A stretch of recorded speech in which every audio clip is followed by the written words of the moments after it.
Yes. Yep. Yep. Yes. Awesome.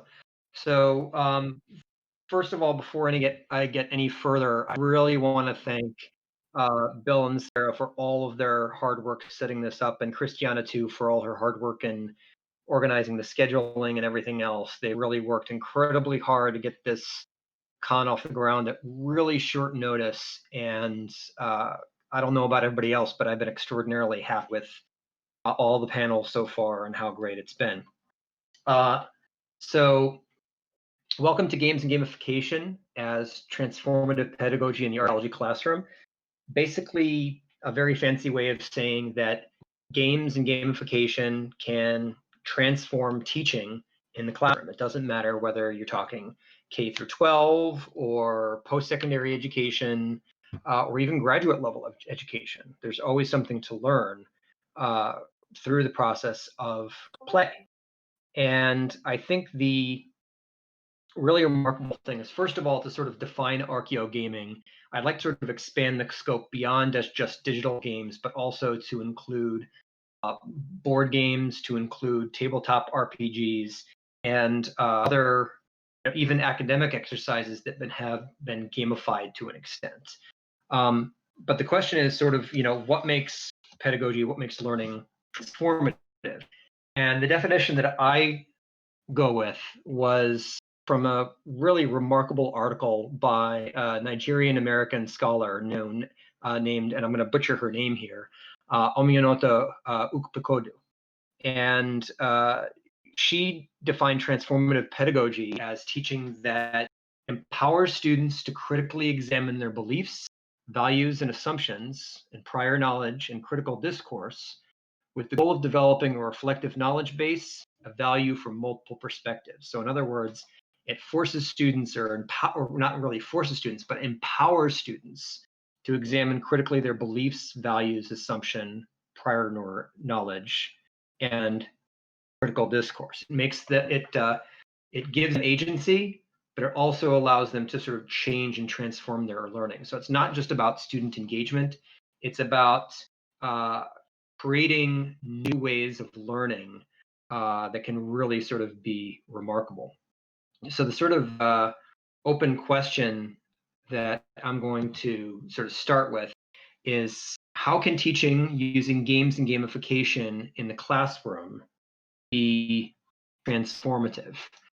And for that, has Kate joined us?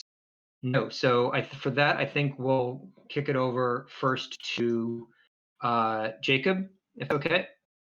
Yeah, I can make that happen. And you can talk a little bit about testimony and what you've done, and how there was a wonderful mentor who helped guide you every step of the way. And I mean, self-flattery is worthy of what you've done for us. Yeah, so I, along with another former Bridgewater student and myself, we began Testimony LLC. We paired up with another individual who Scott has known for a little bit now, and together we officially are Testimony LLC. We have a perspective goal of taking experiences and knowledge from the past, and the idea of archaeology and anthropology, and bringing that knowledge to a base of people that either may not have easy access to it, may not have the ability to go on field trips for schools, not have the capability to buy expensive technologies or purchase expensive game experiences for an entire group of people. So one of our original ideas is, what would happen if we could take a archaeological site and we could turn it into a VR tour? Then instead of these students in a school that might not be able to afford to take a bus for a field trip, they can travel halfway across the world with Google Cardboard, which costs $15 a student, or even less if you make it yourself out of actual cardboard. And that kind of springboarded us out, and talking about that and doing what we can and can't do is limited at the moment.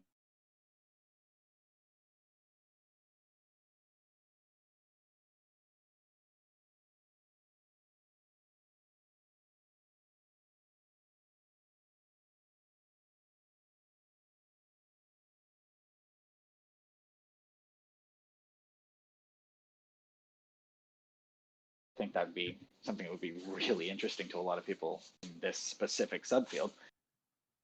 We also focus a lot on the cultural aspect. So one of the ways that I've seen gaming even oversimplified in a classroom is Mike's class here. I had a myth and culture class with him. And whereas a game like God of War, the PS4 God of War game, whereas it's not entirely a great representation of every single aspect of Norse culture, it did keep a lot of the students who had signed up for that class really interested in what was happening, what was going on, to the point where a lot of them were like shooting their hands up in the air the second they were asked a question, because they were like, I learned that in a video game I played, or I learned that in God of War, I learned that in Assassin's Creed. And the reality of the matter is that games are fun, and I love historical games. I love anything that I can play with mythology or history in it. So to make it more fun for the students is, I think, the primary function. And if you can sit there and talk in a lecture for an hour or 2 hours, but when it comes down to it, if you are actually going ahead and giving them something to play with, it's definitely a primary experience there. And I know, because I've done that in a few classes. I know Mike's classes were great for the students he had playing board games, and why not, you know? I mean, that's one of the reasons why I try to use Duolingo for languages. It's like, it's because it's a game. You want to play a game, you don't want to learn a lesson.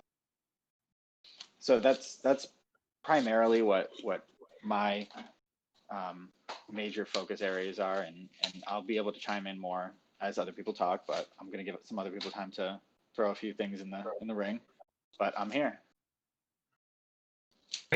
Great. I do want to take a moment to mention that the sound has cut out for just a little bit on Twitch. So hopefully everybody can hear us. Is the sound working again now? Just say, give me a thumbs up in the Twitch chat if you can hear me. So hopefully that's working out well. I think, one of the remarkable things, and I think, Jake, you don't give yourself enough credit for the hard work that you and Scott have done, for a couple of reasons. And one is that you specifically focus on small cultural institutions, local museums, local archaeological societies, small archaeological sites that can't normally sort of afford to have a virtual tour. And on top of that, you're also working on, I was wondering if you could tell us a little bit about what you're working on in terms of 3D printing, sort of your idea of testimony as sort of an archaeological equivalent to bone clone. Yeah, so that's something that we have an ambitious plan for, and all great dreams turn into ambitious plans if all things go according to that plan. We do have a 3D printer now, as I already said, but we haven't been able to access the artifacts we've desired to access right now because, that pandemic thing that's doing its business, and we've just that little tiny little pandemic thing. That's on a little, no worries, no big deal. But one of our main goals originally, as well, of the sites, we were also planning on, what if we had a way to actually experience some of these artifacts that we would otherwise never get our hands on. And that originally came from Scott and I were in the lab, and we were talking to some other students in an anthro club about what makes it so easy to study for some exams. And one of the other students was sitting in the back of the room, had the full human skeleton bone clone lined out in front of them while they were doing their work. And they were like, I wish I could get my hands on some of the stuff that we're talking about in Intro to Archaeology, whereas I just can't. And even the stuff we do have on campus, a lot of it's either hidden away somewhere deep in the archives, or moved around in boxes between buildings, or it's just in a display case and you can't go play with it. And frankly, being able to have hands-on experience is another great way of learning. So having the capacity to 3D print artifacts to be used by institutions that wouldn't otherwise have said artifacts, or be able to put something in a display case that can actually be observed by students, while as also having the same item in a classroom for a teacher to use for material, I think that would be a really effective learning tool. So one of the goals would be to any university or institution that has access to a 3D printer, we could send scans and create almost a shared database of, look, we really want some artifacts to teach in class, and I don't want my students putting their hands and potentially dropping because they're in an intro class and I don't know if I can trust them yet. You know what I mean? So that's one of the end game goals for what we're working with, is we hopefully will be able to get over to Bridgewater, because we've since graduated and the students who are working on it were obviously not able to be on campus for the second half of the year. So if we could manage getting there when everything starts to ease open again, we can help work with the people who are already taking scans of the artifacts, and we can get some of the, like the pre-Columbian collection we worked on, and actually be able to get our hands on it and take some scans, because we're ready to 3D print a few things and maybe even trial them in a classroom setting.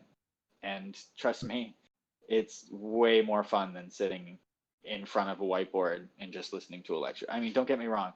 The professors who taught me by lecture alone and no visual, they were excellent professors, really great people that I work with. And I would just love to see some new age stuff start coming up. And I think the more tools we can give professors and teachers, I think the better off the students can be. And that's not to discredit the teaching abilities. That's just to say, when you have access to more things and more educational material, teachers tend to have more fun and students tend to have more fun. Absolutely. I think at this point, before we move on to my sorry behind, that I want to open the floor to questions for Jacob about Testimony LLC and his plans for the future, either from other members of the panel, or alternatively, if you want, you can also post any question that you would like on the Twitch chat, because I'm following that as well. So would anybody from our panel like to ask a question, has a question for Dick?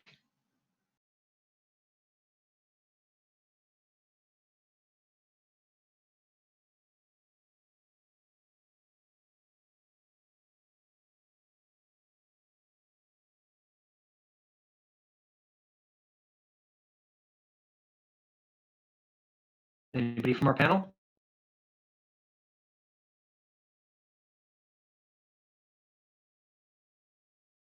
All right, and so what we can do is we can also go back to Jake if we have any additional questions from there. I'll sort of move on from here. Megan from CAA was supposed to join us, but unfortunately she was not feeling well and will not be able to. So going again, just in alphabetical order by username, I'm going to go ahead and jump in. I think one of the great things about games and gamification in the classroom is, and what really makes it transformative, is the three things that make a game a game. It's interactive, it's productive, and it's challenging. And I think that students respond better. Students learn best by doing. They don't necessarily learn best by listening. They don't necessarily learn best by watching. I think anybody who's ever been in an intro art history class remembers. Y'all remember the slide identifications in our history class in undergrad, or perhaps going through slide after slide after slide of different projectile point types and trying to learn and extrapolate from that. Yeah, we all have that kind of torture. So the great thing that, for example, that Jake can give us is, 3D printed versions of these projectile points if real ones are not available. Now, I'm going to interrupt my own work for a second, because there's a question in the chat from Astrastar. I recently saw some Twitter profile that were doing they were doing reproductions of artifacts Not sure if these were cheap/accessible 3D printed, but it's a great idea. Though there are ethical questions depending on where you work. So, Jake, did you want to pop in for a moment and talk a little bit about the ethics of 3D printing artifacts? Because that is a concern because for a number of different reasons, and I think it's important that we address it. Yeah, so addressing that point is actually a really, really interesting one. And I've actually discussed this with a few different people before. As you know, Mike, we have talked with different people from different locations, different backgrounds, different cultural groups throughout our short-lived time being testimony. And there are certain artifacts that as a group we've already talked about we would never make a 3D replica of, especially if it was something sacred or a item that would be unwanted as an artifact. It's a very sensitive topic to approach, especially when you're handling artifacts just in general, never mind recreating them and passing them around like it's a toy. So whereas another idea, a lot of people would say similar things about bone clones. Some people, I've met some students who are freaked out by bone clones. And this is a completely different realm from that. This is working with items that mean something to people in the world. And you would never want to step on any culture that doesn't want you to explore some stuff. So obviously this comes down to you need the same permissions that you need to actually experience the real artifacts as you do for the digital representations of them. And whereas you can even have these, they don't need to be printed. A lot of them can be held in a digital archive. And one of the original plans we thought of with this came from the idea of we were looking at which museums had what. And whereas we always joke of the Indiana Jones, this belongs in a museum line, whereas we are all shouting back, no, it doesn't belong in a museum. It belongs repatriated to the culture it belongs to. It gives you an opportunity. If you can make a high caliber 3D scan of something that a museum is not too keen on letting go of, that can be repatriated or placed somewhere different, if you will, if you want to put it in a cultural center that's run by a tribe rather than sitting in the museum in some city that nobody is really going to value it for the purpose it is. It's a big conversational point. And of course, Yeah. it's something that we approached with a lot of respect and a lot of care and a lot of diplomacy. And that's something that we don't take lightly. And I think the great thing about 3D printing is if it's done with sensitivity and it's done with the with working with local indigenous communities and the process is focused on the sort of the ongoing process of decolonizing, that can be important. So for example, locally in Massachusetts, one of the things that's happening is there's Linda Coombs, who is a Quina Wampanoag, is beginning the process of working with a local archaeological museum to decolonize their collections. And we're hoping that, perhaps testimony can play a role in that. If there are objects, through negotiation, if there are objects that should be repatriated, but the museum wants to hold on to, if it can be negotiated that the artifact can be replaced with a 3D printed replica and the original returned, then this can be it can be used as a tool for sort of the ongoing process of decolonization. So it's one of those things that, just like any technology, it can be used for good and part of the process of decolonization, and it can be used for evil.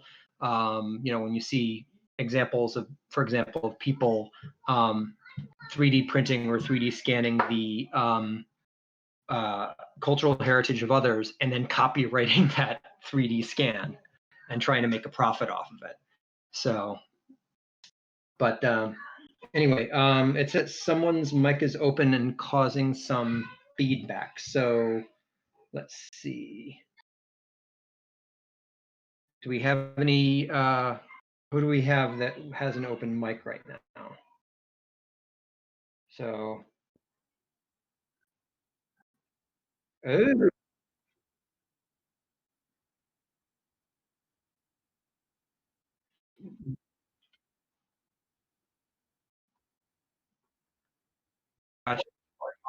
Gotcha. I'll make sure that that happens. So okay. So for now, I'll sort of continue on with sort of what I was talking about before about transformative pedagogy. Unless anybody has any additional questions for Jake. And yes, you do hear children. That would be my 5-year-old who is popping in and out of the room, much to my displeasure. So, what makes teaching transformative? So as I said before, it's interactive, it's productive, it's challenging. Students of any age learn best by doing, by working productively with things, working directly with projectile points instead of slides of projectile points.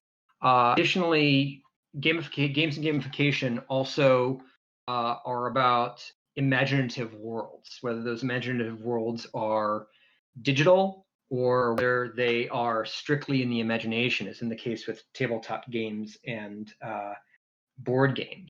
And so, for example, let's talk a little bit first about the idea of role playing. I think that one of the big challenges that archaeology teachers face is this idea of teaching people to think like an archaeologist. Being an archaeologist and anthropologist requires a different way of thinking. It requires you to embrace cultural relativism. To develop new ways of understanding other cultures and putting yourself in the shoes of others. So like little things like that kind of role-playing aspect can be important. So I'll give you just sort of an example of that. One of the things that I do, and I'm going to actually pause my microphone here. Has anybody ever played a deduction game before, like Ultimate Werewolf or Coup or something similar? Yes. Yep. Yep.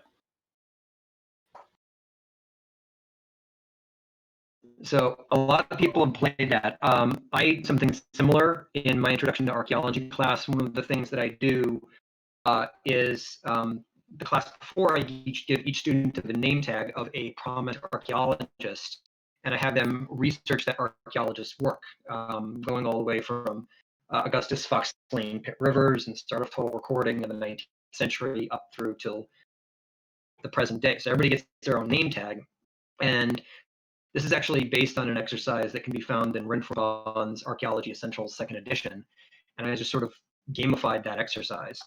So what happens is they come into the classroom, and the entire classroom is divided up into these different tables, and the idea is it's a conference. It's the sort of conference that before the pandemic we were used to all going to, where you go to the banquet either at the plenary address or at the end, and you've got incredibly expensive bad chicken and a cash bar that charges you far too much for drinks and the like. And all students take their regular seats, and then they have to each introduce themselves as their archaeologists, talk about their contributions, and then they're set into one of these 4 theoretical tables based on their approach. So you've got like the early modern table. The ecological approach would be places like Julian Stewart would go there, the processual approach, and then the post-processual approach. And they would juggle themselves around. Where sort of the deduction Ultimate Werewolf part of this comes in is that hidden among all the real archaeologists are a few dastardly evil pseudo-archaeologists who, and you sort of have to suss out who the pseudo-archaeologists are and exile them. So that's sort of a fun gamification activity, and it just sort of it's a great way to get people into that mindset. Another example might be in my 300 level Emergence of Cities course, which is all about sort of state formation and the Neolithic Revolution. We play Stone Age, and it sort of puts people into that mindset of looking at, okay, well, how did the balance between hunting and gathering and the emergence of agriculture work? What was involved in stone tool production? How did people in this period balance and manage their resources? And then lastly, one of the things that I additionally use to address issues of ethnocentrism versus cultural relativism is actually a small role-playing game that was created in the 1970s called Bafa Bafa, in which you have these two discrete, artificially created cultures that you learn the culture, and then you send observers to each of the other cultures, and you sort of experience this sort of fish out of water element that a lot of people do when visiting other cultures or experiencing other cultures for the first time. So, like little things like that are, I think, great ways to transform learning because they're interactive and productive. You're actually physically doing things with them. And they also challenge students to, I think in a different way. So just like I opened the floor up to questions for Jake, I'll now open the floor up for any questions that anybody else might have, and then we'll move from there to Tina. I do have a question. So, go ahead. Go ahead. Yeah. Go ahead. Okay. Maybe it's. Oh, is it Jake or Amir? Oh, okay, it's Amir. Sorry. All Sorry, Eris. Yeah, it's weird. I'm calling you by your Discord username. I'm used to both at this point. I've been playing too many games. Maybe a question that we can also discuss a bit later. But I wanted to pose it already because you talked about games and gamification in the classroom, and I wonder if you find these two concepts similar or even interchangeable, or if it's two different things, using games and using gamification. That's a very, very good question. And in my personal experience, I think there are elements of both. I think the real problem when teachers and pedagogues talk about gamification is, in generally, they talk about it in terms of its goals. It's designed to engage students, or it's basically the use of game mechanics in a non-game situation. The truth is that learning is a game situation. In every game, whether you are doing a video game, whether you're doing a board game, or you're doing a role-playing game, it's about decision making. Learning is always about decision making and weighing facts versus evidence, and it's about critical thinking. It's about managing resources. It's about figuring these things out. Now, are they exactly interchangeable? Not exactly. I think what makes them enough of the same to talk about them sort of in the same breath in the classroom is that you can take these three elements of a game: interactive, productive, and challenging, and if you build them to fulfill concrete course objectives, I mean, you can't just take a game and shoehorn it into an existing class. If you have these pre-existing learning objectives that you've already created, and you can, through games or gamification, fulfill those learning objectives in the same way, or as an even better way than you can with traditional lecture, then usually they're serving the same function. Whether it's a game or gamification, it's about helping students reach that learning objective that you want to get to.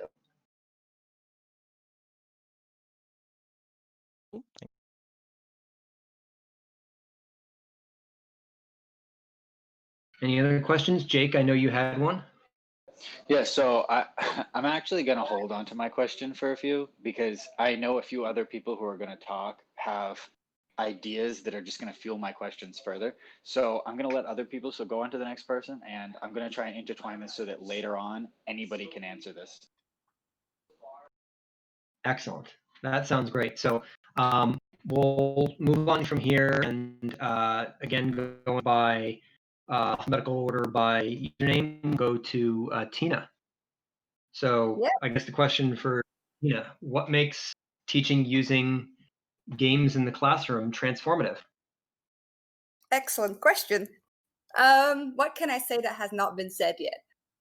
For me, video games are a different perspective to look at the past in the classroom. So traditionally, I went to university in Europe, and now I teach in the US. So I have seen multiple educational systems. But traditionally, the way it goes is professors assign you texts to read, right? Either weekly readings or a textbook that you have to know by the end of the semester. You take it all in, and then you reproduce it on the exam or on a test, right? And sometimes there is class discussion, and sometimes there is discussion on a forum, but it's basically you read and you write. That's it. And that can be so boring. I mean, I love reading, but there is more than reading in life, right? And I remember when I was taking archaeology classes that once we had an assignment where we actually got to go to a museum and look at objects and then write a little paper on it. And it was probably the assignment that I spent the most time on ever because it was different. Finally, I got to do something. And we have to remember that not everybody learns in the same way. Some people are very visual or auditory, and they can learn from just hearing a lecture, or they can learn from just reading a text. But there are many other kind of learning methodologies, and so a lot of people are very creative, but they never get a tool that is then graded in the classroom where they can have their juices flowing. And so for me, video games opens up a different approach to studying the past. And so I chose the Discovery Tour here as my picture because last semester I was hired at UNC, North Carolina, as a graduate consultant for a class in the classics department. It was a class on religion and magic in antiquity.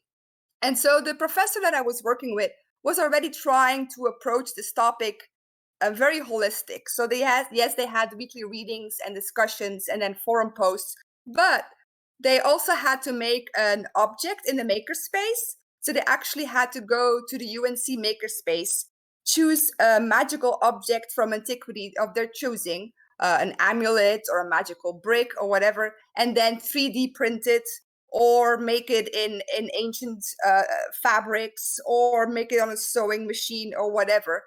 So they were having that aspect. And then they were also going to put that object that they made into the local museum that we have and give a museum tour. So we were also working together with the museum, set up a little exhibition with authentic ancient objects that they have in their collection. And then we would add the objects of the students to that collection. So there was already a class where the professor was trying to approach the past from different points of view.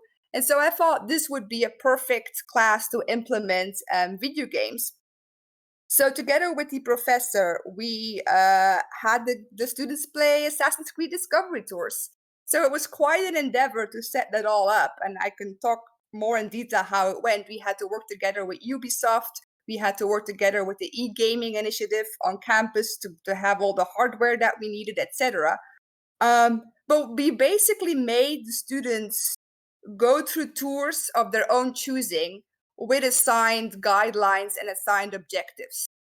And I think it was just such a success. I assessed them in the beginning of the semester, asking them what their expectations were, what their hesitations were, what they were nervous about.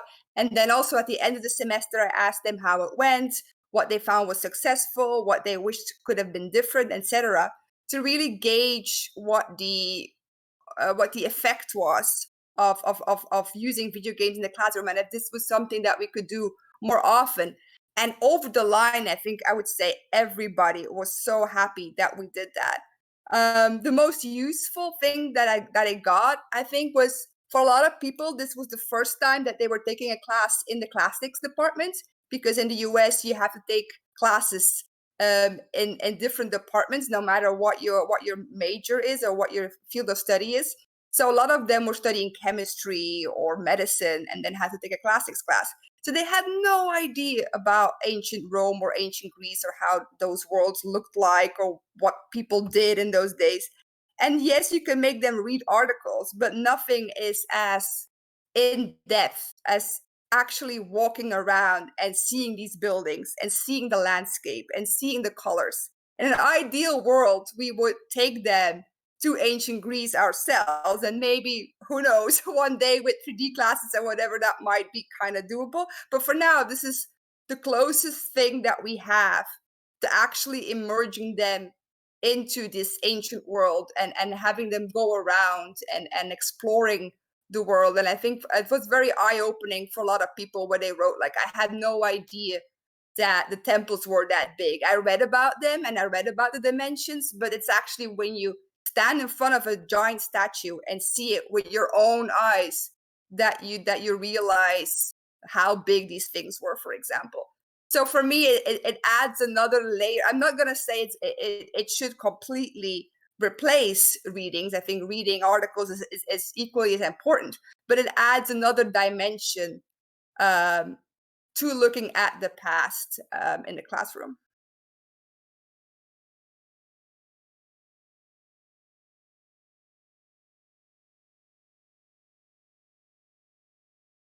That makes sense.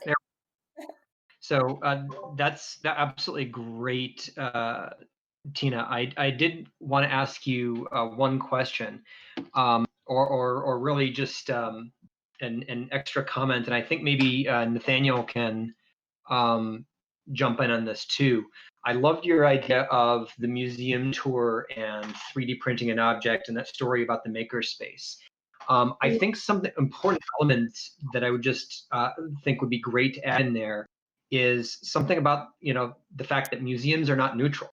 Museums are imperialist, colonialist spaces, Right. and everything from the museum label to its position in the collection is set to tell a specific story. I'd say, and tell you this, I just finished reading it. I just bought it cover to cover. Do any of you follow Alice Proctor on Twitter? I do not, I think. Oh yes, absolutely. Yeah. She's in the UK, and she runs this thing called Uncomfortable Art Tours, where basically she takes tours throughout the British Museum, the Victoria and Albert Museum, all these colonial museums in the UK, and basically reveals the hidden imperialist and colonialist histories behind them. And she just came out with a great book called The Whole Picture, the colonial story of the art in our museums and why we need to talk about it. And I just finished reading it, and I can't say enough about it. So it's just a quick plug for a Twitter buddy of mine. And I don't know, Nathaniel, if you wanted to pipe in, because I know that this is sort of your bailiwick as well as talking about games and colonialism. Well, specifically around museums, I think Tina and you have both covered it very well. As an archaeologist, though, I have had the experience of being in a museum multiple times, particularly art museums, and looking at an object with very little provenience and being able to pinpoint exactly where the pick hit it or where the trowel scraped it. It's not uncommon. And that just goes to Michael's point and to yours, Tina, about the place, how these institutions are situated in the past and currently. The Hobby Lobby case, of course. Oh, right. Recently.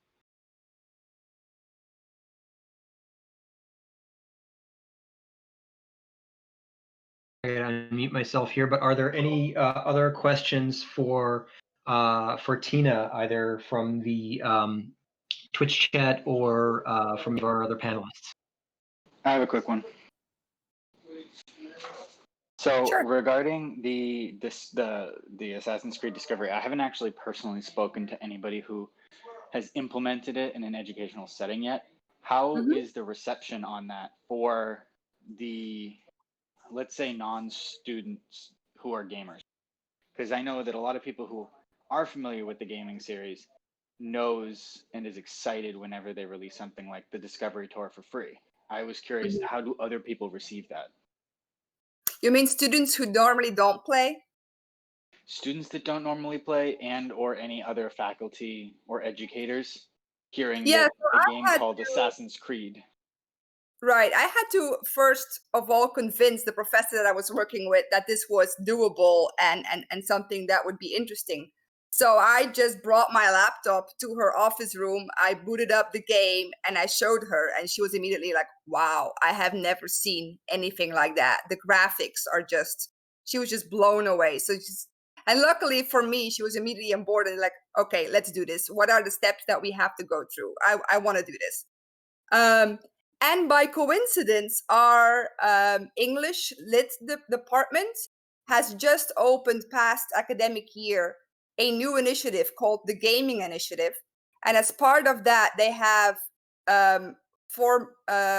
transformed a classroom into a gaming room. So they actually bought 5 PlayStations and 5 big screens and hung them up there. Because there were other people in the department who were wanting to try to use video games in their classroom, especially in the English literature department, talk about narratives, talk about, I don't know, psychological thrillers in video games. They had all kinds of reasons for why they also wanted to have video games in their pedagogy. And so we could take advantage of that gaming room and use it for our students as well. So that was great. So there was already some buzz going on in the humanities department at UNC, so that was good. So I didn't have to convince anybody faculty-wise. Students, some of them were a little bit apprehensive. Some of them, when they had to write their reasons for why they were a little bit nervous, they said, well, I have seen my siblings game, but I have never really gamed myself. I don't know how a controller works. So what I did is I printed out a page that explained what every button on the controller did in that game. So I said, if you press X, this will happen. If you want to see a map, you have to push these buttons. And I left those pages in the gaming room. And I did hear from the people who are staying in the gaming room to observe everybody that people were asking for those pages. So I think that really helped students. But then they said once they knew how the buttons worked, that it was very intuitive, and they said they had no problem. The first half an hour, they were a little bit skittish, and they were kind of like walking around with their character, not really knowing what to do.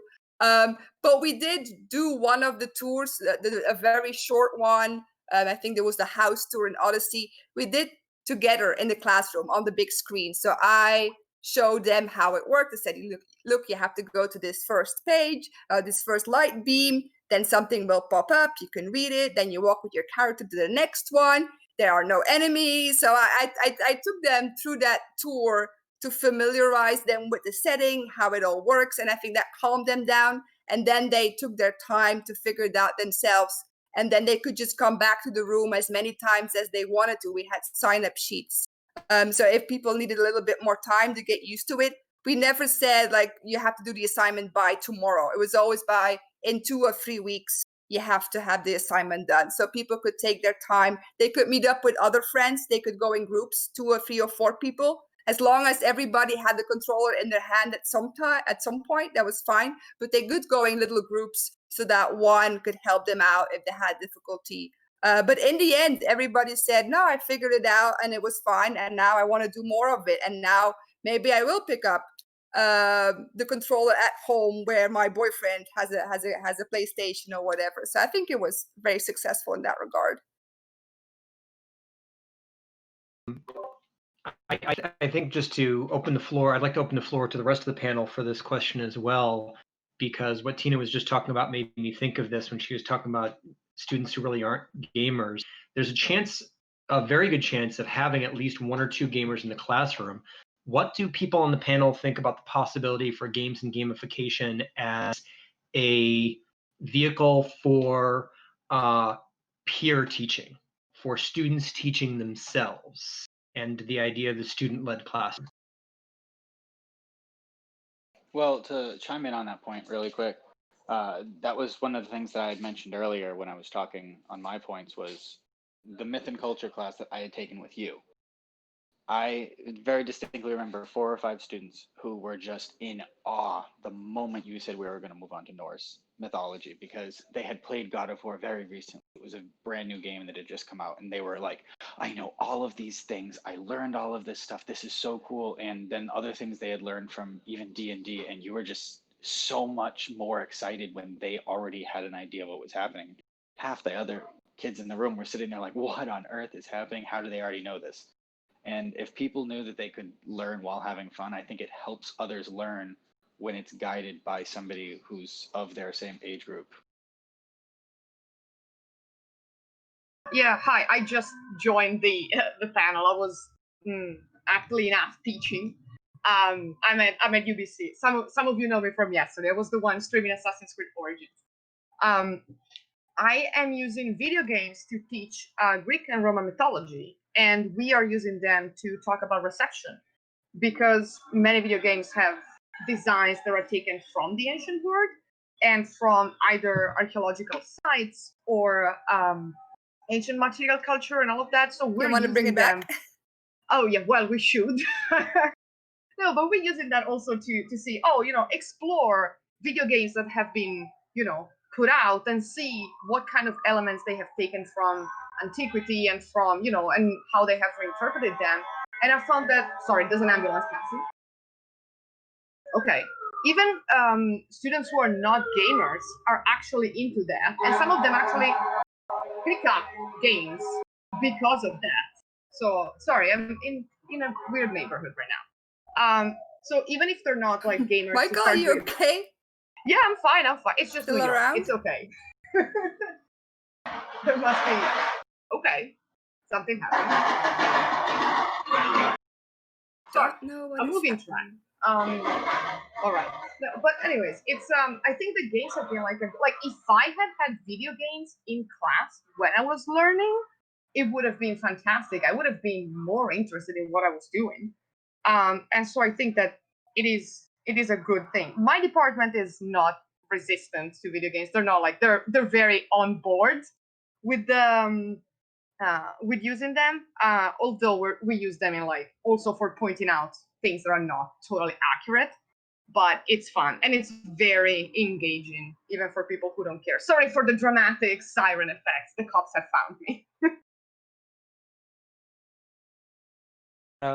I wanted to bring up a small point that I was planning to briefly talk about it later, but since we're talking about it now, is what recently the internet has helped me term this as the boomer problem when using video games in teaching, and that is just like it happens with internet. It's the same thing with video games. Things move really fast, and the things that I found this very early on in my teaching. So like when I started using games like 4 years ago or 5 years ago, I was using like World of Warcraft and Orgrimmar, and I thought that was brilliant because I have so many things to talk about when it comes to cities and World of Warcraft. But that was 2016, and World of Warcraft was not big in 2016, let me tell you. 2006, yes, but 2016, not really. So I often had students just looking at me like, what?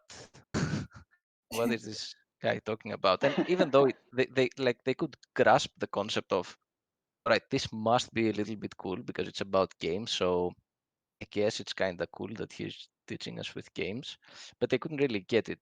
And this often becomes, if we're talking specifically about the use of video games, it's very easy to slip and be like, okay, this thing that is such a clearly good example, so I am going to talk about it, and you end up talking about it and nobody gets it, because not only you need to talk about the game and the specifics of the game to explain the analogy or to explain the whatever you want to use it for, you also have to actually introduce a game that students are not familiar with.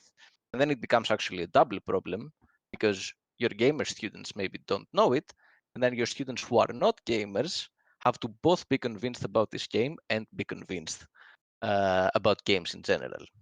So it's, in that sense, it's like using memes or using movies, right? Right. If you use a meme that was used 2 years ago, you're outdated, Yeah. right? And it's going to be cringe, right? To use like modern, like children terminology, I guess, it's going to be cringe in the classroom.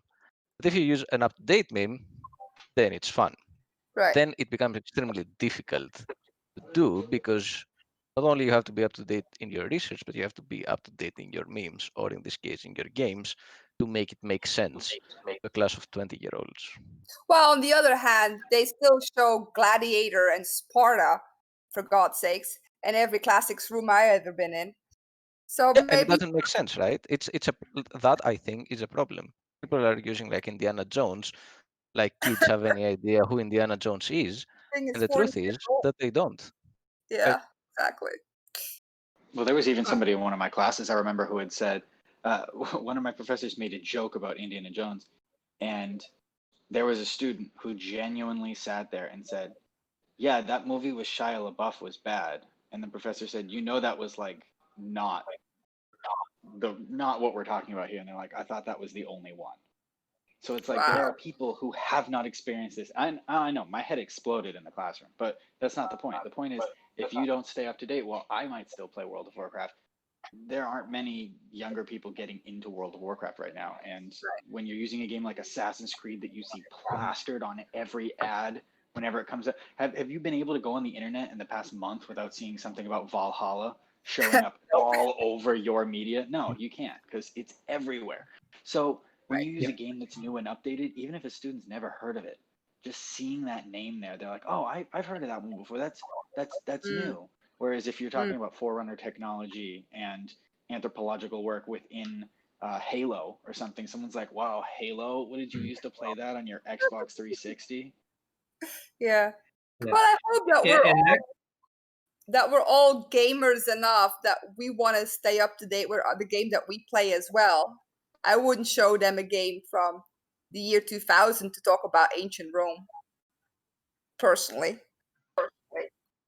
Yeah, exactly. I mean, even using the original Assassin's Creed game, it's not going to be your most accurate depiction. I mean, it's mostly relayed patterns and copies of buildings and the same 3 NPCs running around in circles the entire time.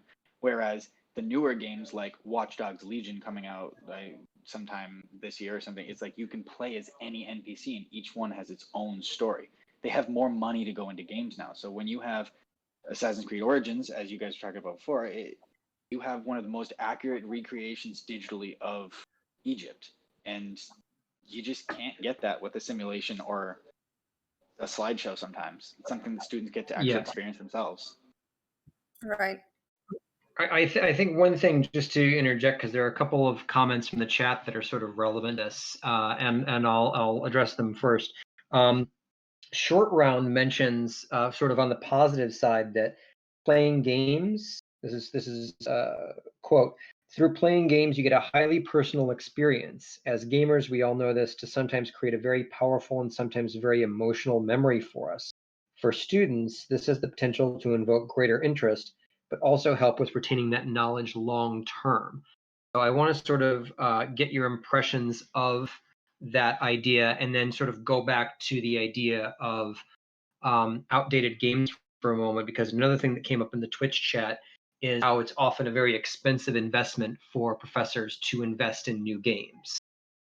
And often very expensive for students as well, if you're forcing them to purchase it. And especially my university, for example, Bridgewater State University, where most of our students are first-generation college students, most are low-income students, to ask them to purchase video games is sometimes an unreasonable expense. So I think I'd want to get your impressions of those two things, the panel's impressions of those two things. Well, personally, I would rather spend $45 to $60 on a video game than $456 on a textbook that the teacher is going to only teach me two chapters from, and then put all of it on a slideshow anyway. So that's just my perspective on the matter. Still bitter about my textbook costs. So for this UNC Assassin's Creed thing, we actually had funding from the gaming initiative that was funded by Lenovo. So they had a big Lenovo grant, and with that grant, they could purchase games. So they actually bought 5 copies for the 5 PlayStations on that game. So the students didn't have to buy anything. Also, you can buy the discovery tours by themselves, which would have been a lot cheaper without having to buy the entire game. But you can only do that on PC. The PlayStation version, you cannot buy the discovery tours by themselves. And if you buy them on PC, that means that you have to have a machine, the hardware, that is fast enough or high enough to be able to play it, which most people did not. We only had like 2 or 3 students in the class of 30 who actually had a laptop where they could play the game on. So that actually was kind of problematic when we had to go to remote instruction because of COVID.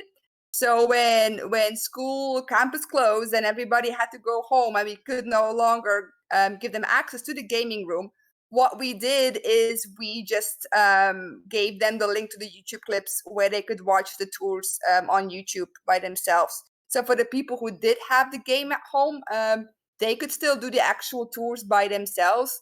And for the other people, I mean, it was not the most ideal situation, because it completely takes away what we're talking about, that agency, right? That active playing. If you just look at a video clip on YouTube, but that was the alternative that we gave. I don't know if I would make my students, all 30 of them, buy a game, let alone buy the hardware to play the game on. Not everybody has a PlayStation or a PC. I think if I would teach another game, then I would just do it in the classroom or reserve a time in the evening and play it together, or over Twitch or whatever, where only one person plays and the rest watches, or certain people play and the rest watches. That's a struggle, right? How do you give 50, 100 students in your classroom access to a game without them having to buy it all? Well, interesting. The point you say with that is, just to chime in really quick, is a game like Assassin's Creed does take higher quality hardware to run effectively and efficiently and to look beautiful. That's one of the big initiatives behind working on game streaming for education. So Right. whereas you could add the Discovery Tour to Google Stadia or to NVIDIA GeForce Experience, those games can be streamed from a cloud space. And then Xbox is even working on that with xCloud, or remote play with PlayStation. If you could have these students be able to do that, they could do it from a Chromebook at home, as long as they have a stable internet connection. Yes, Ubisoft did when we Skyped with them. They did say it's going to come to Stadia. You can have your students play it to Stadia, but at this point, I wasn't sure enough, wasn't confident enough in Google Stadia to try that. Now, Nathaniel, you also had a point that you wanted to raise. Yeah, I would say, how do you get a game into the hands of 50 people? One option, and obviously this ties into what I was going to talk about. There are more games than just video games. There are more games that don't necessarily require the $2,000 laptop and on addition, or $1,000 laptop in addition to the cost of the game itself. There's many, many types of games. Some that are solitary, but also many that are entirely social experiences that require very little outlay.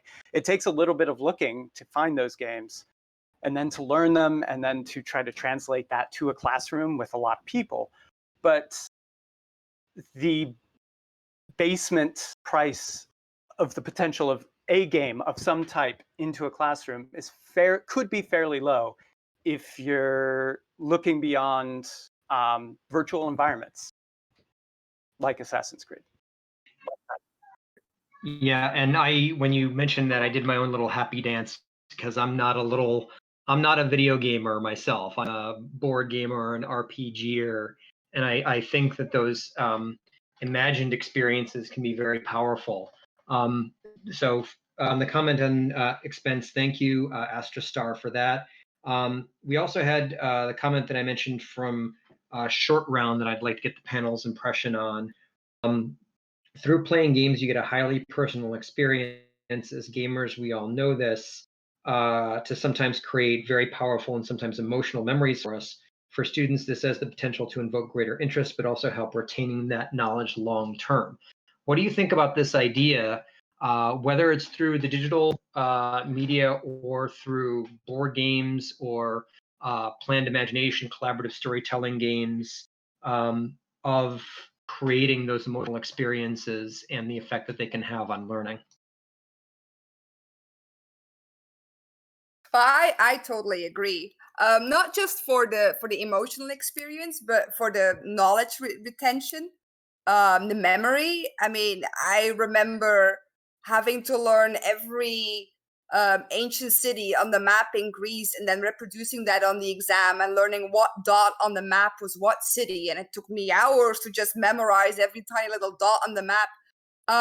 While if you just play this game long enough, you know where Athens is, you know where Sparta is, you time traveled or traveled to it a million times.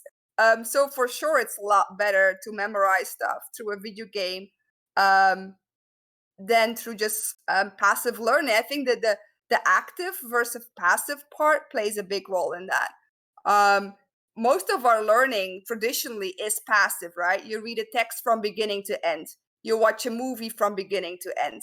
There is no interaction, there is no agency. While a video game is pretty much the only medium that lets you make your own decisions. You look at what you want to look at that time. You follow the street that you want to follow. You go to the area that you want to go to, which gives you the feeling that you're not learning. You are choosing your own destiny. Nobody is doing it for you. And I think especially for a younger generation that is now growing up with the internet, where they are clicking around and looking at this one thing on Wikipedia and then going back to YouTube and choosing what they want to invest their time in at any moment, and doing multiple things at the same time, watching TV while playing on the Switch, while doing something else.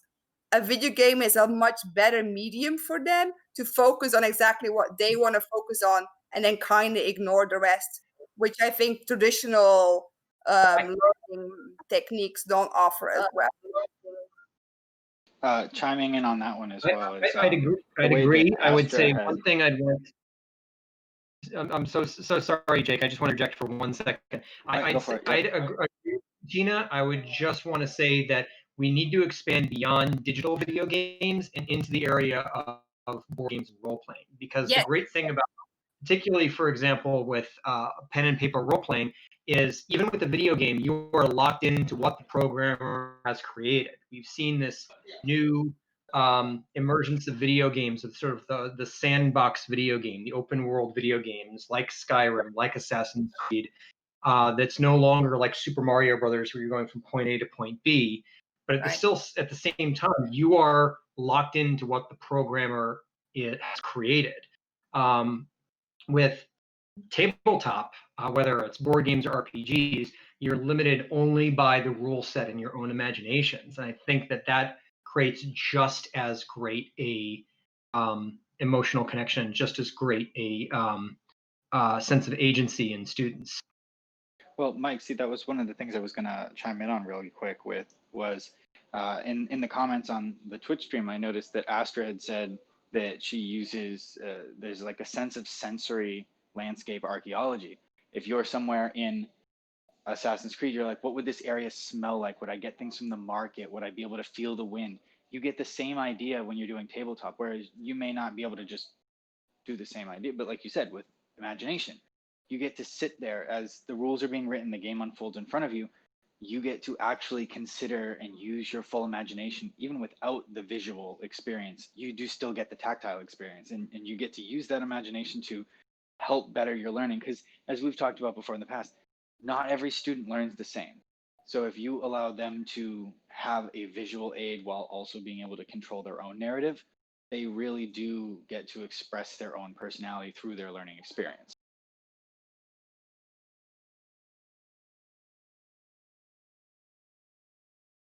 Yes, I agree. Thank you for that. And then we also, of course, have now the whole new trend with Minecraft, right, in the video games.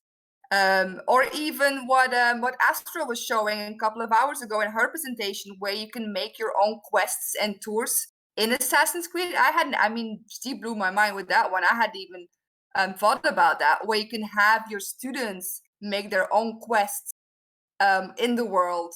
That opens up so much more perspective, so much more opportunities. Minecraft too. I mean, a lot of students have been using it in my colleagues' classroom too, to recreate sacred spaces that they learned about in their religious studies classes. And I mean, it just opens up so much, such a new world. Yeah, I think at this point we would next move on to Nathaniel, but I know that Kate has now joined us. Is there one of you who would prefer to go first, or would prefer to go next? Or alternatively, I can always have you fight to the death over it while I make the Star Trek music where Kirk and Spock were fighting to the death. Wait, So, who do I have to fight to the death? You'll have to fight we me. just enter the blood and dome. We just the enter the cops blood were looking dome. for me. I see. be careful, because the cops are after her. She'll take you down. Yeah, the feds are after me.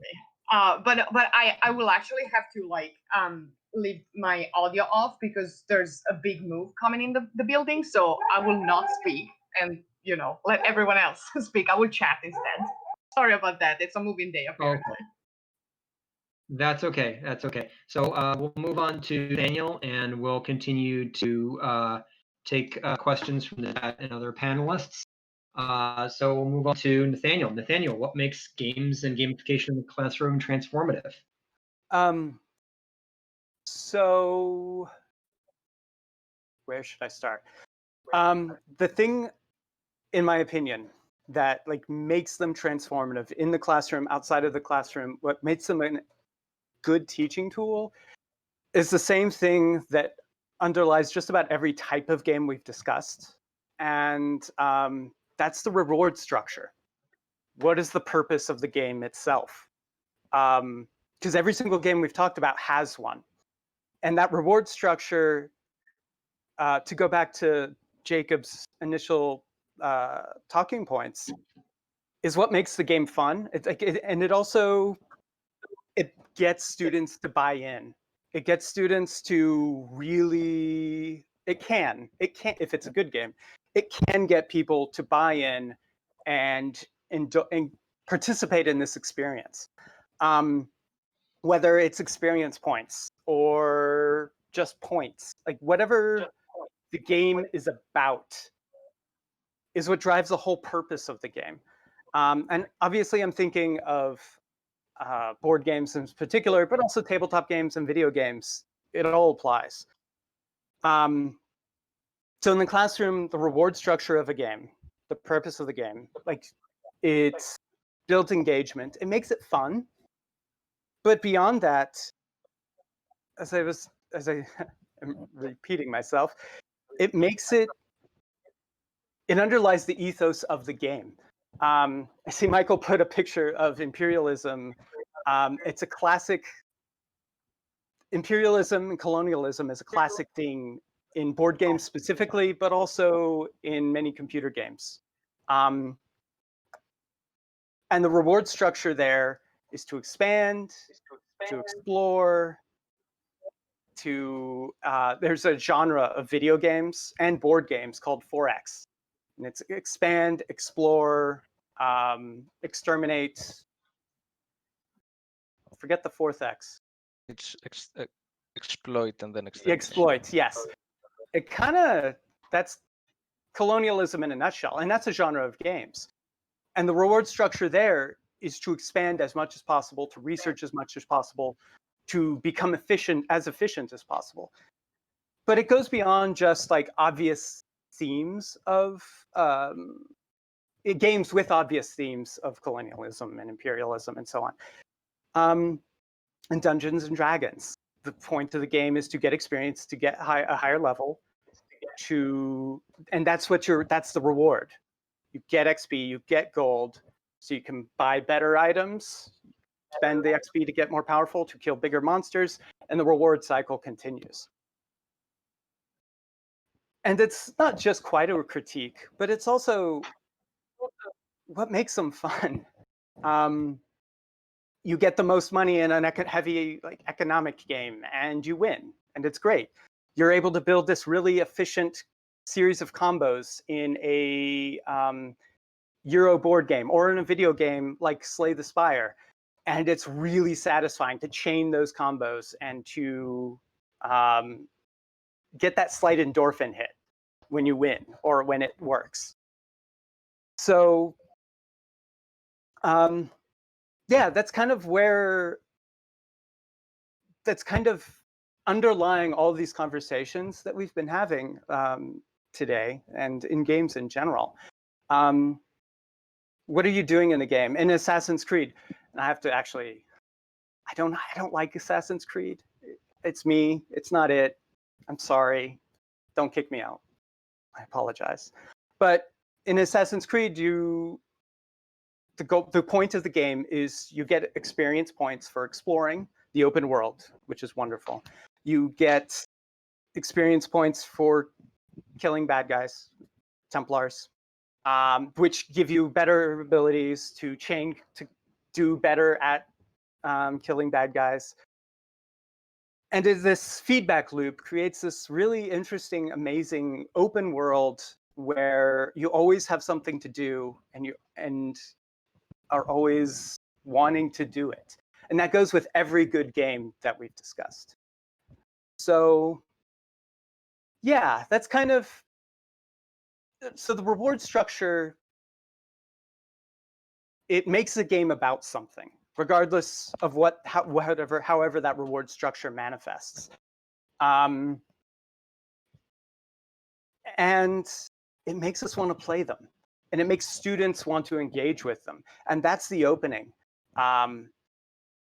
To get to use these like little endorphin hits to get people interested in something, to get them to buy into something, but also then to open it up and make explicit what that game is about.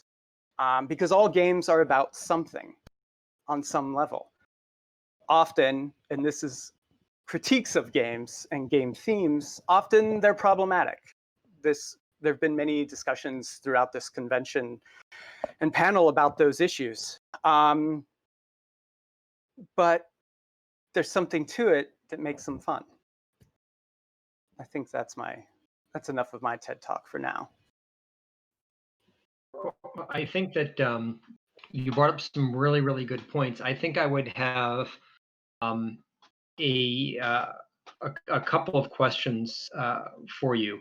Yeah. When you talk a lot about the structure of games as sort of this model for imperialism and sort of colonialism, but can games be used beyond that reward system to teach students about processes of colonialism and imperialism? So, for example, I'm using the example of video games. In one of my classes, I might have students play Civilization and might have them say, well, okay, well, why do they use barbarians? Why is this set up as a system of expansion and growth and colonialism? What are the dangers of sort of this social evolution idea of looking at culture, which is a very, very ethnocentric approach?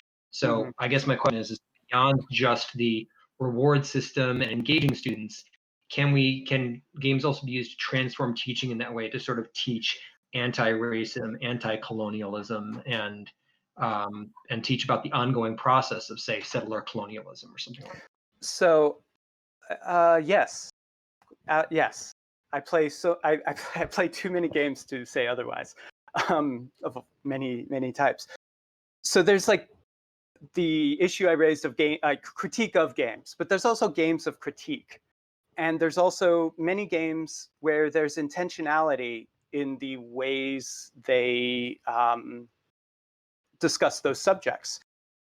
And as you say, you can use Civilization to teach about, or to open a conversation about both representation of culture in general, but also the issues with it in that game and how can we look past it.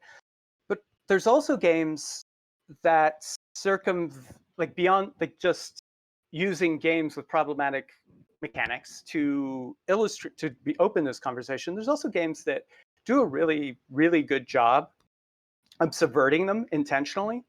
I'm going to start rattling off some names, but and I'm focusing specifically on board games, but there are RPGs and video games that do the same thing. But Spirit Island. Everybody has heard of Catan, Settlers of Catan. You go to an island, it's unexplored and empty, and you colonize it and you trade, and there's this interactive between players, and you're trading resources, and there's this robber who shows up sometime to steal things. Who knows what they are? Let's not talk about it. Well, there's a game called Spirit Island, where it's a game about an island being colonized, except you're trying to kill the settlers. Your spirits on the island, and you are not representing indigenous peoples, but the goal is to destroy the settlements, to reject the colonization that's happening. There's a board game called Pax Pamir, 2nd edition. It's about imperialism, but it's not taking the view, and it's set in Central Asia, in Afghanistan, during the time of the Great Game. So between this hypothetical imperial contest between Great Britain and Russia. But you're not playing the great imperial powers like you would in most other games. You're playing local warlords, like local chiefs and rulers who are playing the two imperial sides off of each other to rebuild an Afghani nation.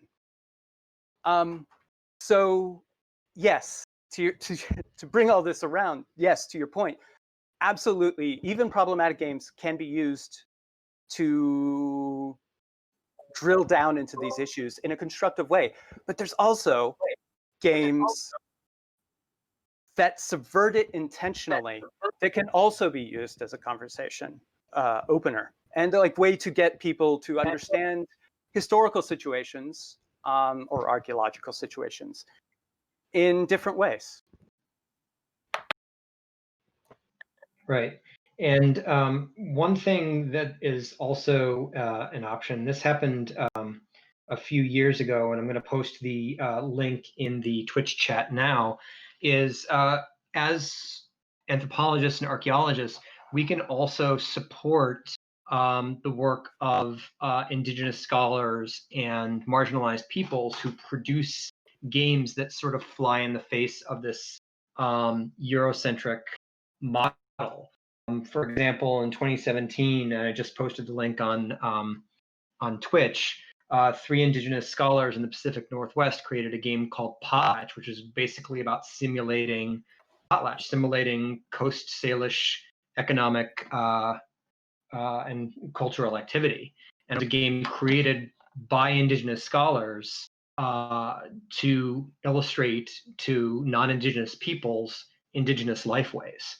So I think, I guess my question to you is could we also, as scholars, do we have an obligation through Kickstarter, through our own work to support games being created by indigenous people, people of color, etc.?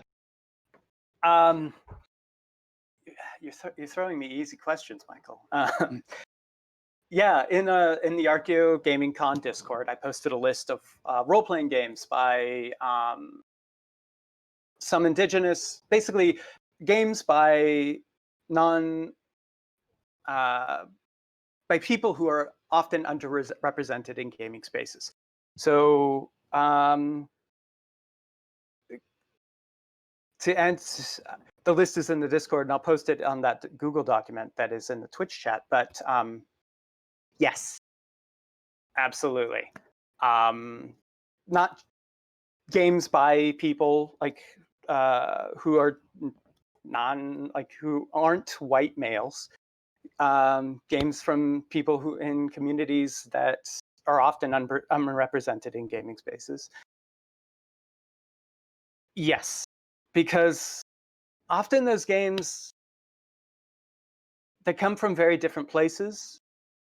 And going back to my starting point, the reward structures, the underlying mechanics of those games support very different experiences. And I think for me, why I I'm an omni gamer. I play everything. I have my whole life, but like for me, like what makes role-playing games, tabletop role-playing games, and board games so good is the social aspect of them. Like you have to be talking to other people. You have to be communicating with other people. It's a social experience, and that makes those games by non-white guys that much better. Much better of a way to start a conversation. I hope that was coherent. That was incredibly coherent. And I'd also say that it's also a great opportunity for scholars who want to work in non-video game archaeogaming to develop relationships with indigenous communities to create these games. This is again something that can enhance collaborative practices between anthropology and archaeology departments and local indigenous communities as well, wherever you happen to be. Are there any additional questions either from the panel or the chat for Nathaniel?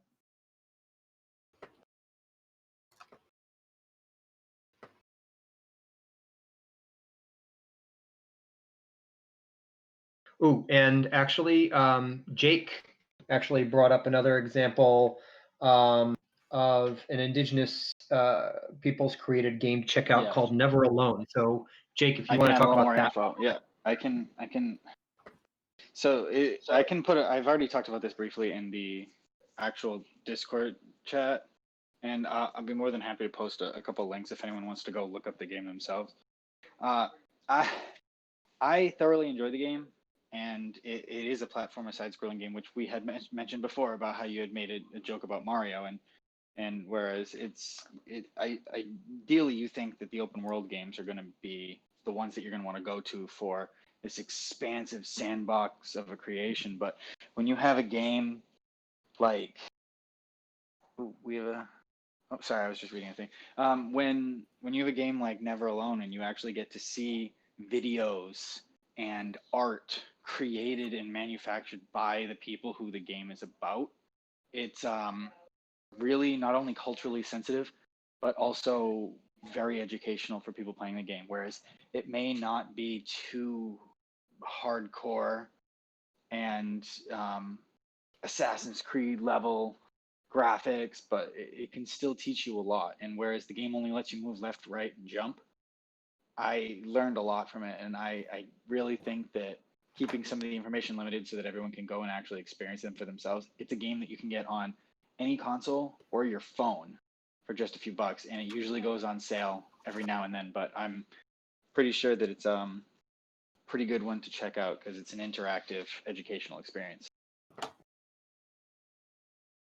Ooh, someone asked, is there anything you think stops a game being educational? Exactly. I was just about to bring that up. That's a great question from Histories Nerd with Histories with a Z. So great question from Histories Nerd for the panel. Is there anything you think stops a game from being educational? If it's not fun. If it's not fun, that's a good one. I think that a lot about a game being educational has to be fun and interactive to the point where you're not mindlessly, like we were talking about this with someone the other day. Doom, for example. Doom is a hack and slash game. I personally do not find many educational things existing in Doom. There might be. There are a few that I could probably rattle off, but being educational, I think if you're learning something, the other way that it can stop being educational, whereas we want to circle back to Assassin's Creed, is Ubisoft had recent allegations where they were actually cutting out female roles in the games. There were 3 games proposed to have a female lead, and they cut them out. So you're not only erasing potential options for having strong, prominent female characters to instead feature all of these fancy white men that have existed through history. Things like that can disrupt the education, but I wouldn't say it would stop it from being education. I think what's stopping most games from being educational is that reward system. Like, what happens every time you play in Doom? Oh, I just killed the demon. I just killed the demon again and again and again. You're just feeding your reward system. You're not you're not getting any story. There's not content. You need that rich content to give some education to it. Right. But what is the education that you want to get out of it, right? You might not get historical knowledge out of it, but your how do you call them? Your motor skills are being trained, and your eye reflexes are being trained, and you might be playing online with people in different countries speaking a different language, so maybe your language skills are being trained. Well, I think there are very few games where you don't learn anything. It's just a matter of what is the learning that you want to get out of it. I think also, I think that's a great point, Tina, and the things that they sort of drill into us on the post-secondary level in terms of pedagogy is the idea of Bloom's taxonomy. This was basically a taxonomy of verbs that was put out in the 1950s, where there were 3 domains of learning. There was cognitive, psychomotor, and I believe it was emotive or empathetic skills, and a series of verbs that were used to create learning objectives from that. And I think the great thing about games that can make them very educational, to your point, Tina, is that it brings in those psychomotor aspects when you're physically playing a video game, and it brings in those emotive aspects that Short Round talked about earlier in the Twitch chat. I think that to go to History Nerd's point, though, is the idea that I think that what we really need to avoid in the archaeology classroom is the idea of shoehorning.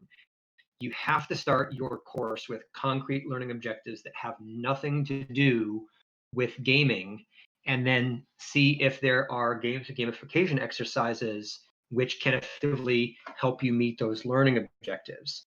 If you are basically creating learning objectives after the fact to meet a game that you want to play in the classroom, that's not going to be effective. If you are have a learning objective and you think, oh, this game could do it, but you can do it more effectively or equally as effectively with traditional methods, you should go with traditional methods. But I think that the remarkable thing about gaming is that when you structure it in a way that it fits the end goals of what you want students to take away from the course, then games very much can be about learning. If you're just using games in the classroom for the sake of using games in the classroom, then it's never going to be effective no matter how much you want it to be. But I think that when they're aligned with those learning objectives, when they're aligned with what you want students to take away from the course, games can be just remarkable. Well, that also goes back to talking about the one ruins it for the many mentality, whereas while you may be using a simulation city builder game or a civilization builder game or any other sort of example in a classroom, you might not be able to get funded by your departments because they hear that the psych department was playing some other game that really had nothing to do with what they were doing. So it felt like a waste of resource. So that's why it's important to make sure that all of the initiatives go forward, where you're using a tabletop game to expand on how the cultures work within this created board game, or let's talk about how let's actually explore some internal architecture in this game or any of the sorts. You just want to make sure that you keep on topic for those initiatives, because if you could expand them, like I've played games in my psych class even. Like this doesn't just limit to archaeology, obviously. Like I've played, if anyone's played like Hellblade, like Senua's Sacrifice there, like that game is almost a psychosis simulator game.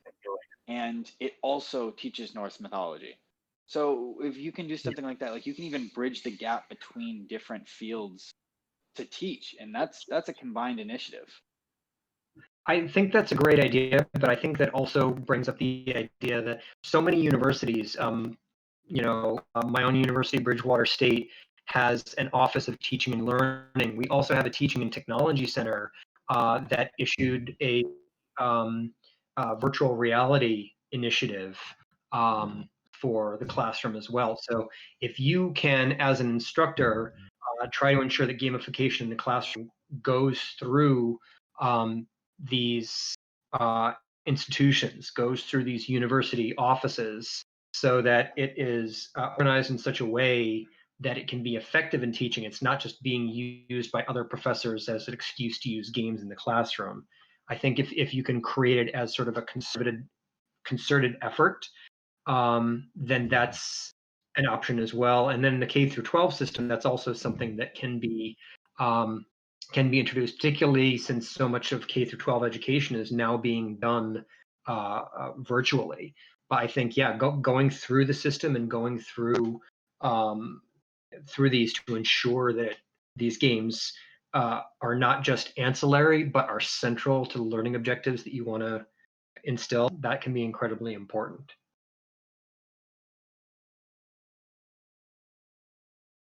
And a great point in the chat from Astrostar. I would encourage people to use content warnings in some of those really personal games. That's something that is important. Some games do have sensitive themes, so content warnings or warnings that games that we might use might have certain difficult themes, I think is also an important thing. You know, I actually put that in my syllabus, you know, like this game that we're talking about when we're doing civilization class, this game has aspects of colonialism and imperialism that may be difficult for some people. So that's a very, very good point from Astrostar. So Amir, you have your voice open. I'm so sorry, I didn't mean to interrupt. Yeah, no problem. I maybe I will. Can I also seize the opportunity to just move on to my slide as well?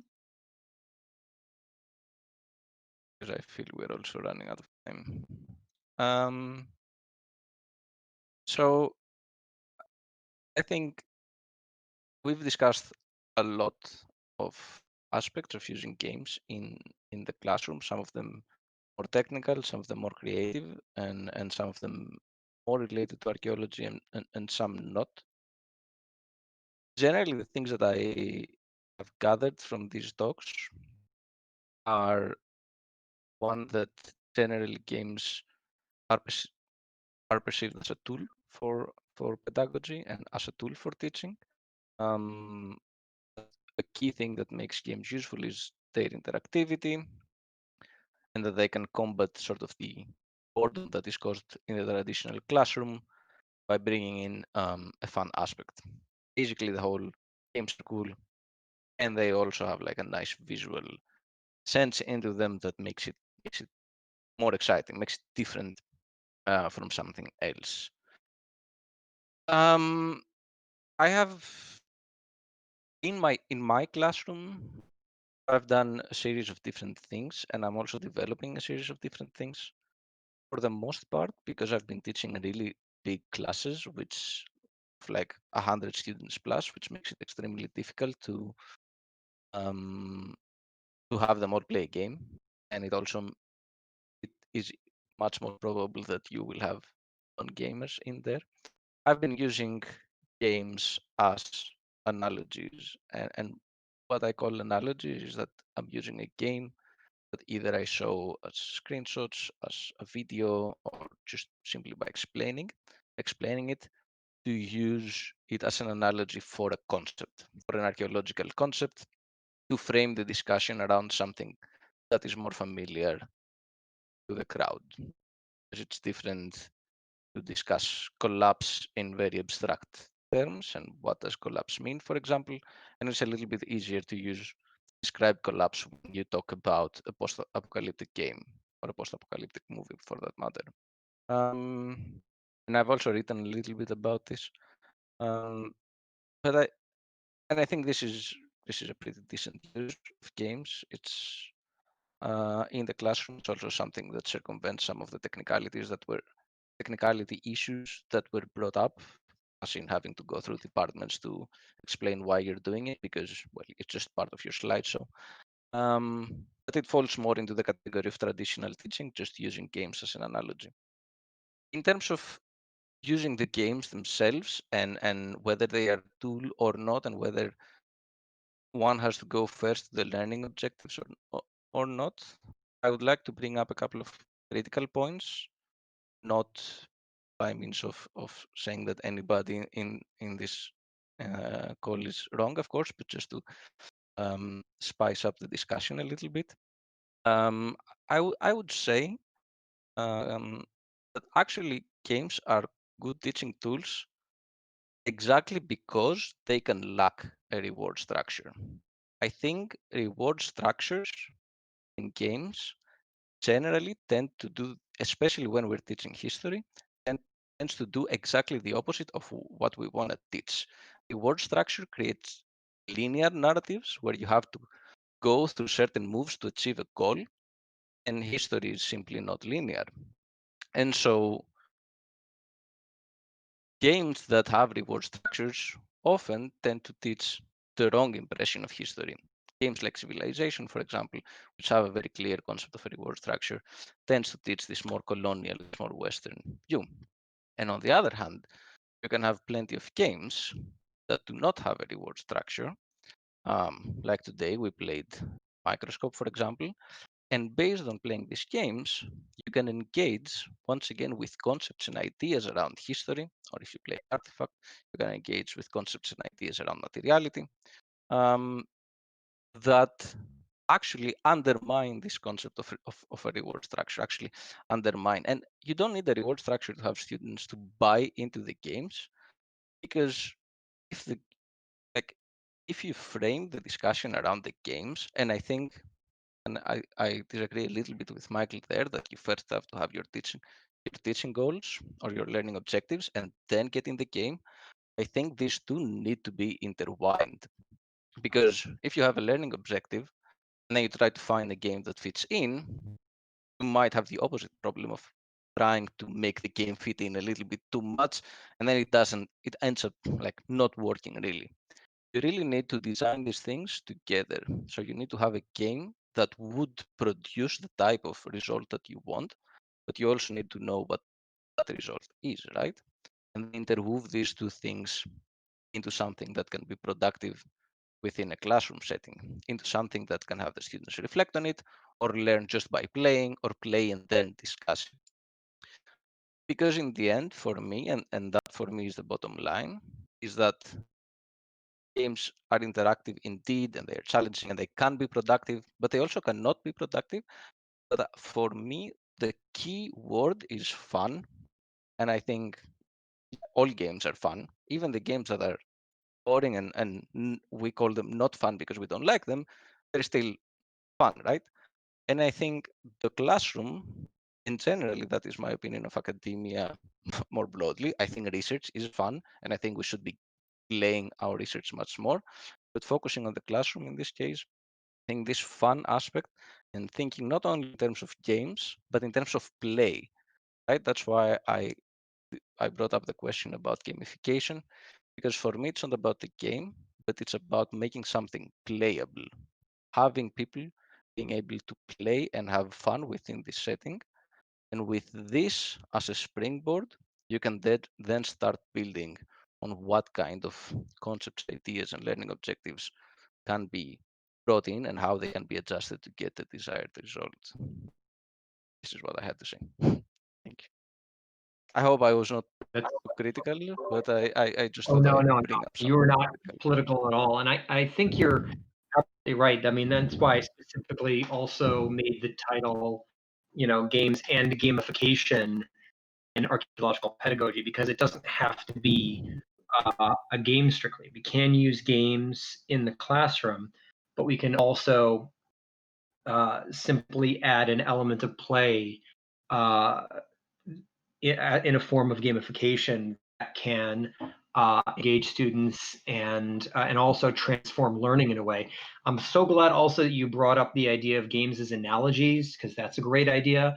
And I also glad that you brought up the idea of you play a game and then you have a discussion. That's what I did, for example, with Stone Age. We didn't just play Stone Age. They played Stone Age for a couple of sessions, and then we sat down and we had a discussion. We talked about how does the aspect of farming versus hunting and gathering in the Stone Age what does that tell us about, say, how does that relate to, say, Louis Binford's theory of demographic replacement theory of the Neolithic Revolution? There are 4 resources in the Game of Stone Age: wood, brick, stone, and gold. Gold is worth the more. Most. Why? Because what's the difference between a commodity and a prestige good? So the idea of bringing in these discussion aspects to it. And if people want, I actually have the list of discussion questions for each of the games that I've introduced in the classroom for my most recent Emergence of Cities course, and I can post those to the Teaching in Archaeogaming channel on Discord. But we currently only have 5 minutes left, so I wanted to open the floor for questions for Eris, or for really any of our panelists, either from the Twitch chat or from the panel. So I just want to open the floor for sort of general questions as we're wrapping these things up in sort of our last 5 minutes.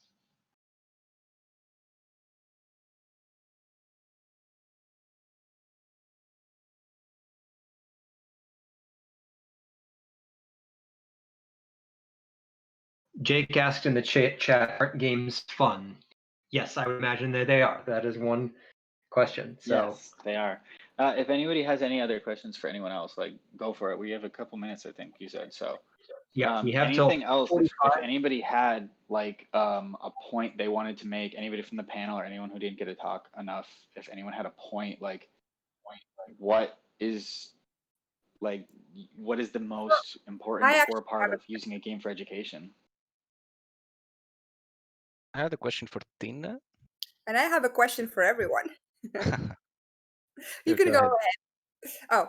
ahead. So I recently was having an email discussion with someone, and that person said, and I'm going to quote this person, saying, "I'm more or less against the idea of using commercially produced or normal video games in the classroom. I'm not against using game technology. I'm only saying that commercial games can, by and large, only really provide a rundown of ancient world trivia, and don't say anything about the bigger world, et cetera, et cetera." What do you guys think about that reaction? I think so. I had a very similar question, actually. So maybe I'll just open up the question generally to add to what you just said. Because you said at some point that games provide a different perspective of looking at the past. And I think someone else also mentioned something similar about games providing a different view from of the past. But isn't it the case that often games are actually providing a standardized perspective into the past? They don't provide something new. They provide something new because we get to interpret the new, right? We get to say, "Oh, this is so cool in Assassin's Creed," because, and then we bring in an expertise and we say, because of our understanding, we can see this something different. But for example, with Civilization or with other Forex games, they don't provide a different perspective in the past. Maybe they provide a different experience, and that I absolutely agree. They provide a completely different experience and a different way of getting the information of the past in, but the perspective is the same, right? I mean, it's the colonial standardized perspective that you could get in pop science in general. Right. I agree with that. Yeah, I agree. I shouldn't have said different perspective. I should have said a different experience, right? Which is why I think it is important that different voices are being listened to when creating these kind of video games, right? If we want to see different perspectives, if we want to see games being different than what they are right now, we have to get involved. And that's why I'm also very enthusiastic about your TAP initiative that you were talking about earlier today, because I feel like there is this bridge between scientists, scholars, academia, whatever you want to call it, and then the people who are actually making the video games. And there needs to be a lot more interaction People always talk about how historians and archaeologists should make more documentaries on TV, right? So that we don't just watch Ancient Aliens, but we actually have scientifically based programs, and we should write more books for a popular audience. In the same way, we should also be involved in making videos so that we can see that. I'm so sorry, but we are currently out of time. Sarah asked us to. I'm so sorry to have to do that, and I think we can continue this discussion either on a separate voice channel or on the Teaching Using Archaeogaming panel channel with the chat. But we are currently out of time. I would like to, first of all, thank all of our incredible panelists who have done such a wonderful job in this discussion, which I hope will continue throughout the remainder of the con. I will say, as we close off, I want to sort of plug some of your work. First of all, Jacob, his work with Testimony can be found on Twitter at VR Testimony, or on Instagram at Virtual Testimony on Instagram. His work at the Value Foundation and Interactive Past can be found at value-foundation.org and https://interactivepast.com. And I'd also, Megan's not here, but I also would like to point out her organization that she's worked for, which is the CAA, Computer Applications and Quantitative Methods in Archaeology. So I just sort of want to finish off here by saying thank you to all our panelists.